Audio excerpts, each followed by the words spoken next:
간판 브리핑 김수민 평론가 함께하겠습니다. 어서 오십시오. 네, 반갑습니다. 자, 튀르키예와 시리아를 강타한 지진 희생자가 굉장히 많네요. 지금 몇 시간 만에 1,000명 가량 증가하기도 하는데 현재 상황 전해주실까요? 네, 사망자는 8,100명을 넘긴 것으로 보이고 있습니다. 예. 튀르키예에서는 사망자 5,894명, 부상자는 34,000명 이상이 나왔고요. 건물은 5,775개가 붕괴를 했습니다.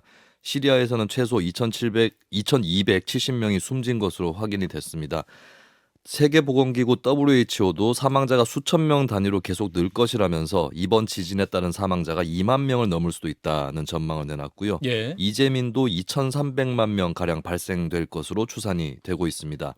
현재까지 튀르키예 전체 인구의 6분의 1이 이재민으로 파악이 되고 있고요. 예. 붕괴 건물의 잔해에서 8천여 명이 구조가 됐는데 임시 숙소에 머무르는 인원만 해도 38만 명으로 전해지고 있습니다.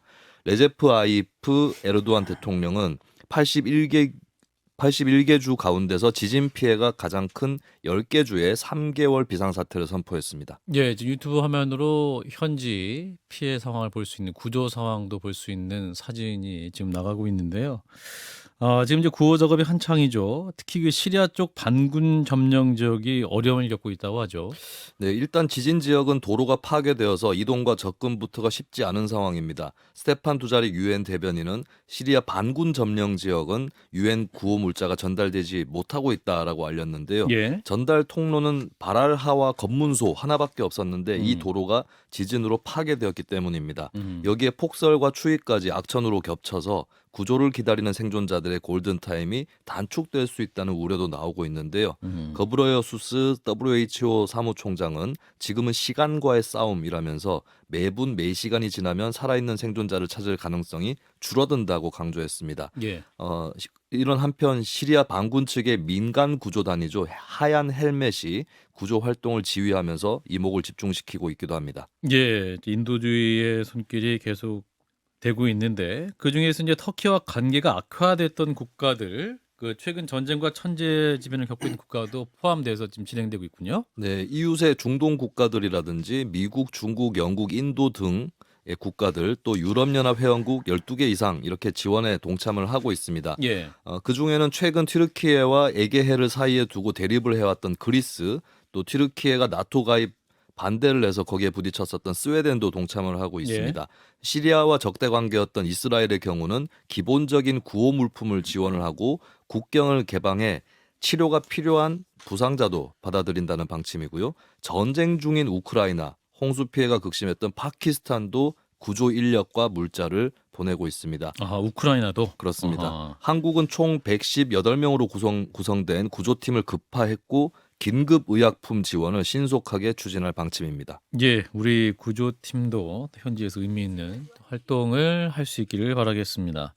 자, 이어서 곽상도 전 의원의 아들 곽병채 씨가 대장동 일당으로부터 받은 퇴직금 50억 원에 대한 이른바 50억 클럽에다 1심 선고가 있었는데 무죄 판결이 나왔습니다. 근데 논란이 계속 되겠죠. 네, 서울중앙지법 형사합의 22부는 8일 곽 전 의원의 특정범죄 가중처벌법상 뇌물과 특정경제범죄 가중처벌법상의 알선 수재 혐의에 대해서 모두 무죄를 선고했습니다. 정치자금법 위반 혐의만 유죄로 보고 예. 벌금 800만 원과 5천만 원 추징을 명령했는데요. 뇌물 공여 및 횡령 혐의로 기소된 화천대유 대주주 김만배 씨도 무죄 선고를 받았습니다. 곽 전 의원에게 불법 정치자금을 공여한 혐의로 함께 기소된 남욱 씨는 벌금 400만 원을 선고받았습니다. 예. 뭐 법률적인 이유가 있겠습니다만 이 재판부의 무죄 선고 이유는 뭡니까? 일단 재판부도 곽상도의 아들 곽병채에게 화천대유가 지급한 50억 원은 사회 통념상 이례적으로 과다하다. 라고 하는 것을 인정을 했는데요. 예. 다만 50억 원이 알선과 연결되거나 무언가의 대가로 건넨 돈이었다고 보기는 어렵다. 그러니까 대가성을 인정하지 않았습니다. 예. 또 곽상도가 아들을 대리인으로 내세워 뇌물을 받은 것으로 의심이 드는 사정도 있지만 결혼의 독립적 생계를 유지한 곽병채가 화천대유에서 받은 이익을 곽상도 피고인이 받은 것과 같이 평가하는 것은 합리적 의심의 여지 없이 증명되지 않았다라고 밝혔고요. 예. 다만 곽 전 의원이 20대 총선을 앞둔 2016년 3월에 남욱 씨에게 현금 5천만 원을 받은 것은 정치자금법 위반으로 유죄가 선고가 됐습니다. 정치자금이 아니라 변호사 보수였다는 곽 전 의원의 주장에 대해서는 법률 상담에 따른 대가로서는 지나치게 과다해 정당한 변호사 보수라고 보기 어렵다라고 재판부는 판시했습니다. 예, 자 오늘 판결 결과 어떻게 보시는지 김성현 소장님 멘트를 하셨습니다만, 자 진 작가님부터 말씀 주시면.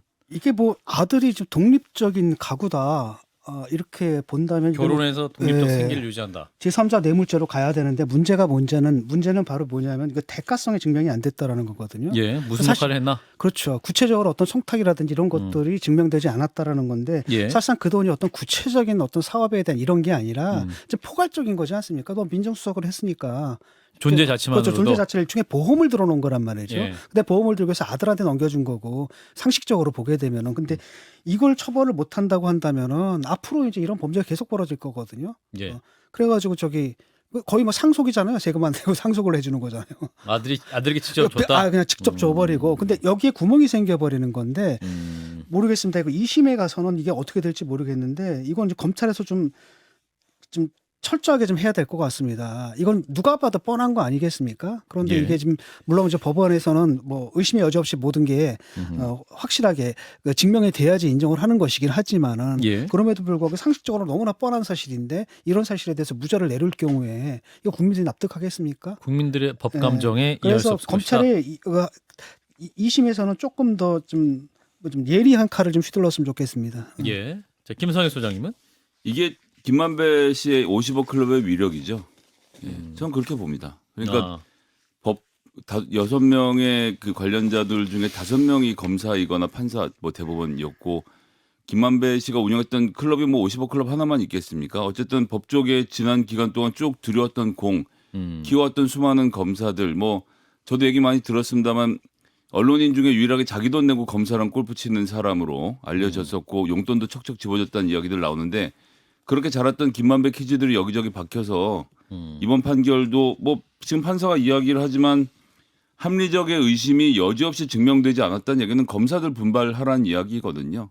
실제로 이제 공소 내용을 보면 하나은행 컨소시엄 구성과 관련돼서 곽상도 씨가 역할을 했는지에 대해서만 검사들이 살펴본 것이고 그 부분만 기소를 했어요. 예. 그러니까 이제 민정수석으로서 했던 일들에 대한 포괄적인 기소는 이루어지지가 않았습니다. 그러다 보니 하나은행 관련돼서는 곽상도 의원이 정확히 역할한 것을 판사들은 모르겠다라고 검사 요지만 보고는 그러고 지금 이렇게 판결을 내린 것이거든요. 즉 예. 기소를 살살 하니까 판사들 입장에서도 무죄를 내릴 수밖에 없는 혹은 모르겠습니다. 하여튼 그래서 저는 그러니까 사법부 시스템이라는 것이 이렇다는 것을 보여주는 사례라고 생각해서 이제 환멸이 나서 뭐라고 말하기가 어렵네요. 예. 자, 김수현 평론가. 그 검찰 네. 측 입장은 뭡니까?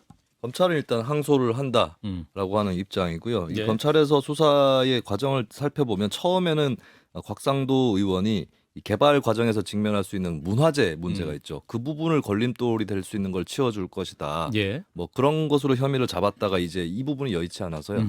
네, 그래서 그 다음에 하나은행 컨소시엄 문제로 잡았는데 일단은 수사를 거기까지 했기 때문에 이것은 관련이 있다라고 검찰 입장에서는 볼 것 같고 이런 입장으로 계속 항소를 하지 않을까 그렇게 전망이 됩니다. 그 문화재 얘기는 그러니까 이제 땅을 개발하다가 문화재가 발견되면 개발이 딱 중지가 되는데 그렇습니다. 네. 이제 그걸 개발을 다시 할 수 있도록 풀어주는 역할을 했지 않느냐가 초반에 얘기가 나왔었는데 네네. 그 부분에 대해서는 검찰이 입증을 제대로 못한 것이다라는 그런 말씀인 것 같고.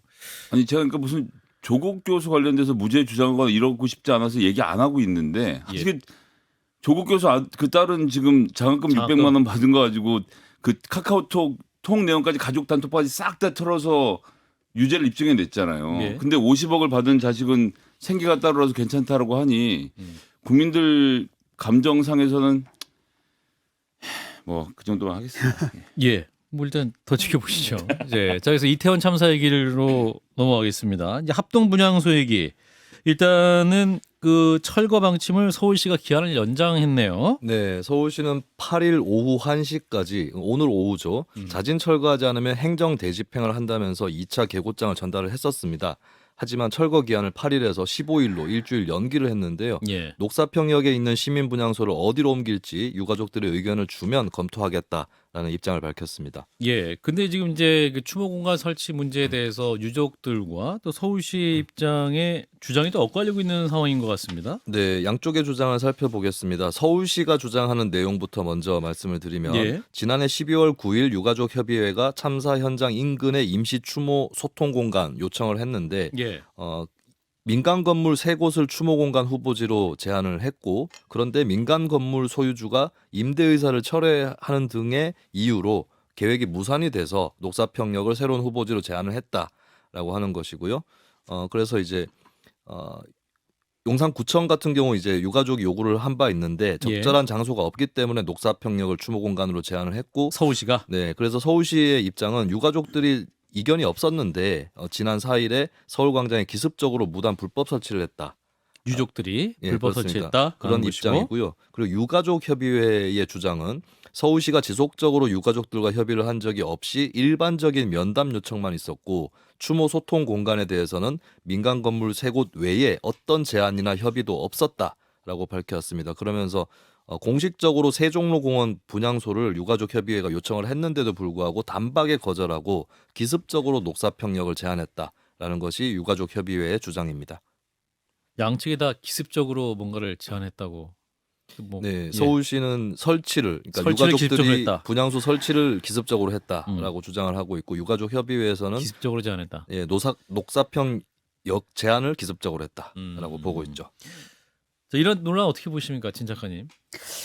이게 이렇게 접근을 해야 되거든요. 예. 이게 뭐 서울시의 입장에서 행정을 하는 사람들 입장에서는 어떻게 보면 유가족들의 뭐 요구가 뭐 지나치다라고 볼 수도 있어요. 예. 그런데 이게 그게 아니라 유가족들 같은 경우에는 이 상황 자체가 납득이 안 가거든요. 나 같아도 가족을 갖다 그런 이유로 잃어버린 이 자체가 납득이 안 되는 겁니다. 예. 그것까지를 풀어주는 게 우리가 할 일이거든요. 그래서 그 유가족들과 함께 아파하고 그다음 또 하나는 뭐냐면 아픔을 덜어주는 게 뭐냐면 같은 많은 사람들이 같이 참여해서 같이 아파해 주는 것 아니겠습니까? 접근을 할 수 있게. 접근할 수 있게끔 해주는 것까지가 우리의 책무라고 보거든요. 그런 의미에서 근데 서울시의 태도는 어떤 거냐면은 지금 3군데를 제안했다 그랬잖아요. 예. 근데 이 3군데가 사실은 이게 추모 공간에 적합한 공간이 아니에요. 사람들이 그 뭡니까 한쪽은 무슨 저 사람들 담배 피고 거기 뭐 음식물 찌꺼기 있는 이런 그 귀퉁이 옆에 있고 녹사평역도 이게 보니까 3층인가 지하 3층인가 그러는데 4층. 4층인가? 거긴 사람이 드나드는 데가 아니거든요. 그렇죠. 그러니까 쉽게 말하면 그냥 생색이나 내려고 하는 건데 그런 게 아니라 많은 사람들이 같이 추모하고 이럴 때 유가족들의 아픔도 덜어주고 이 납득하기 어려운 상황들을 자기 안에 받아들임으로써 이 사태를 극복할 수 있거든요. 그런 차원에서 접근해야 되는데 이 사람들은 이제 뭐라고 접근하는 거냐면 이거 이른바 법치 이런 거예요. 이게 말이 되느냐 불법이다 뭐 이런 식으로만 접근한다는 거거든요. 불법 이게 이제 건조물이다. 이 정권의 일반적 특성이에요. 저는 이게 굉장히 큰 문제라고 보거든요. 정치란 말이죠. 이건 정치인데 정치의 공간이 없어버리고 항상 뭐 어떤 식이냐면 국민들이 뭐 때를 쓴다 이거예요. 근데 때를 쓰면 통한다. 이런 거 없어요. 이게 적폐다. 이걸 없애야 된다. 이걸 하기 위해서 내 윤석열이 대통령이 됐다. 근데 그걸 보니까 또 하면은 또 그 강성 지지층들이 또 지지를 하잖아요. 예. 그걸 보니까 또 따라하는 겁니다. 오세훈 시장도 그 따라하는 거 요즘 따라하고 있거든요. 이런 것들 보면서 뭔가 그 정치에 대한 접근 방법이 기본적으로 잘못됐다는 생각을 하게 됩니다. 김 소장님은? 그러니까 유족들의 불안함은 잊혀질까입니다. 그리고 잊혀질까 불안하는 것의 근원은 이유를 모르기 때문이에요. 그러니까 이유 관계가 낱낱이 증명이 되고 누가 책임자인지를 정확히 알게 되면 이 마음도 줄어들 텐데 지금은 그중에 무엇도 충족되어 있지 않은 상태입니다.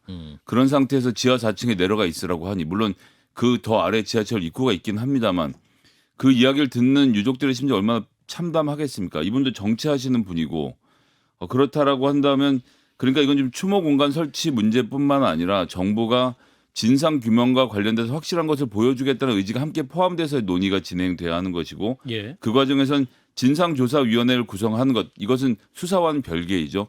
거기에 대한 최대한의 성의를 보여주는 것이 함께 이루어져야 된다고 생각합니다. 예, 이제 오세훈 시장 입장은 안타깝게 생각한다. 불법으로 설치된 시설물 일주일의 시간을 주고 스스로 철거해 주기를 부탁했다는 입장인데 김수민 평론가 일주일간 후에 어떤 그림이 나올까요?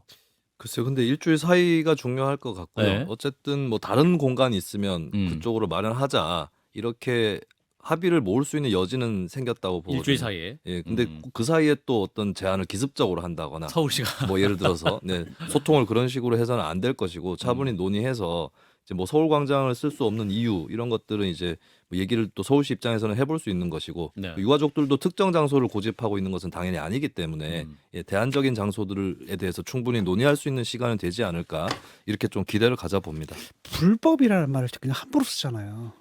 네. 지금 이번 사태에 대해서 서울시가 책임이 있어요. 그렇잖아요. 서울시에서 일어난 사고거든요. 또 거기서 불법이니 뭐 이런 언사를 갖다가 입에 담는 것 자체가 전 상당히 불쾌하거든요. 네, 여기까지 일단 논의를 하겠습니다. 김수인 평론가였습니다. 고맙습니다. 감사합니다. 좋아요, 구독. 알림 설정.